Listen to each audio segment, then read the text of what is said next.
Dibeti nene muno ni irathi na mbere guku nenda-ini, Samido agiukirirwo ni ahiki ni undu wa relationship yake na Karen Nyamu na Eddie Nderitu. Samido arathi na mbere hura show ciake cia mugithi kuria Australia, kuria Karen Nyamu akorirwo akimujoin na iria acio makoretwo spend time hamwe. One lady has directly attacked Samido na gutiga mashabiki na ndereti nene muno igie Samido.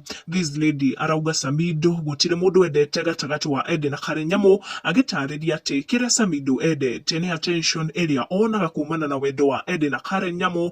Agithii na mbere gutariria augite wendo munene wa Karen Nyamu kuri Samido ni gutumaga Samido onekane tari very special, but Samido ndendete Nyamu kuona he never reciprocates wendo uyu na he never defends any of the women nenda-ini. Andu aingi haria makinyirwo ni ndumiriri ya muhiki uyu ni monekana gwitikirania nake ati Samido gutiri uria endete gatagati wa Eddie na Karen, na all that he rides on kana in ni wendo wa aya eri, kuria we kuona Karen eitanagia na Samido ta Karen wa Samido nake Eddie taguo twanaigua akiitania Eddie wa Samido.